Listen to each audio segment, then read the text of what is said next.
For the 394 client experience, I had Jalara Wagner as my client. Jalara is 20 years old. She studies full-time here at ACU, doing a dual degree of exercise health science and education. She also works here at ACU as a student ambassador. She has an active social life, enjoys playing touch football, and has a background through high school of distance running and also touch football. Jalara decided she needed to come see me to discuss ways in which she could go about achieving her short-term goals, which we came to a conclusion of improving her upper body strength and her lower body flexibility. Now, during the course of the 6 weeks, we also implemented some strategies which can be used for her long-term goal to implement the skills and knowledge that she learnt. Exercise relates to her goal, as lifting weights was a big part in increasing muscle strength and size, which is her first goal, and it also helps with flexibility, which was her second goal.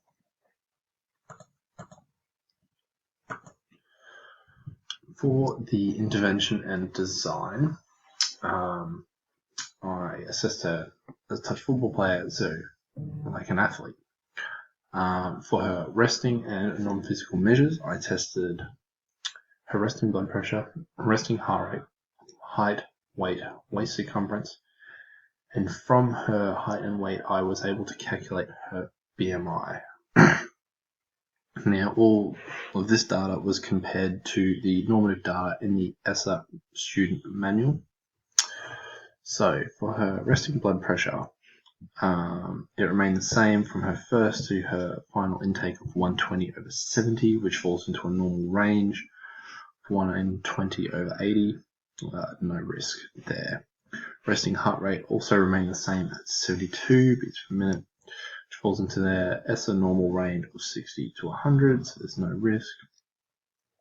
Her height and waist circumference remained the same, her height being 160.5 centimeters, waist circumference being 69 centimeters. Normal ranges, no risks. Now her weight dropped by 2 kilos, which then caused the BMI to drop from 20.28 to 20.06. Again, normal ranges, no concern. She did mention she was sick, and I thought this might have an effect on her resting blood pressure, resting heart rate, but it didn't, which was a positive sign. Now, for her physical tests, I did 2 flexibility tests, I did 3 strength tests, and 1 cardiovascular test. Again, relevant to her sport of touch football, being an athlete, so I tested for her flexibility. I did sit and reach and knee to wall. Her knee to wall remained the same of 11 centimeters, which is an unrestricted result according to ESSA.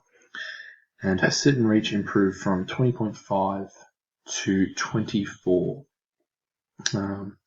Now this score still falls into the poor rating, but with the improvement that we saw, this would move into an average rating in the long term and potentially into a good rating.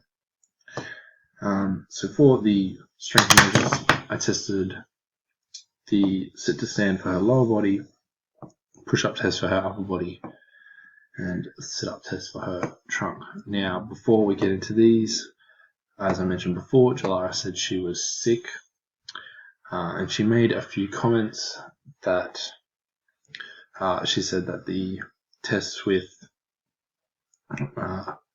maximal efforts, multiple repetitions, so the sit to stand, push-up tests, and further down the track, the Bruce protocol, were a challenge. She wasn't able to breathe and she felt weak. She also made a comment that she thought she could have scored better if it wasn't for the illness.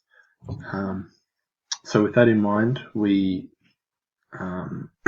took that into factor with the testing. So with the sit to stand, she scored 26 on both the initial and the final, which scored an average result in a Tved et al. Study comparing to that data.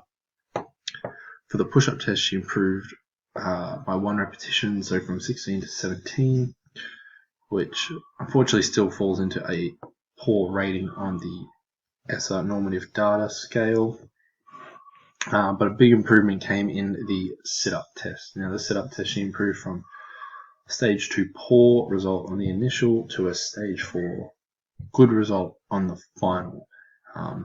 So that was a big positive from all those strength tests. And for her cardiovascular test, I conducted the Bruce protocol as this. It's a running test which relates back to her sport and her general fitness running she does. Now, on the Bruce protocol, she improved from her VO2 max, estimated VO2 max of 40.26 to 40.8. This falls into the 35th percentile, which is a below average result. Keeping in mind, she had been quite sick. So, with the initial intake results in mind, I personalized a program for Jalara with evidence-based research and information, and comparing the two. So I found that tight hamstrings can lead to lower back pain. So I did exercises that lengthen the hamstrings, and I worked in the optimal rep range between 6 to 12, which is also based around her goal of strength. So these informed my decisions around why I picked what I did for her program. And then for progressing exercises, so for example, I'm going to use the seated dumbbell shoulder press. So the 2 progressions we made for that were, 1, we progressed from seated to standing. Being seated, it isolates the shoulder muscle group. Moving it to standing incorporates core stability as well to stand upright. And then progressing from that, we went from standing dumbbell to standing barbell, which allowed my client to lift more weight, which relates to her goal of increasing strength by lifting more weight. Now this showed she improved massively in the core strength, and this can relate to a lot of exercises using core stability. And along with all this, to implement new healthy behavior, we implemented self-monitoring with continual goal setting, as Michi et al. Showed in a meta-analysis that this is the most successful way in implementing a new behavior.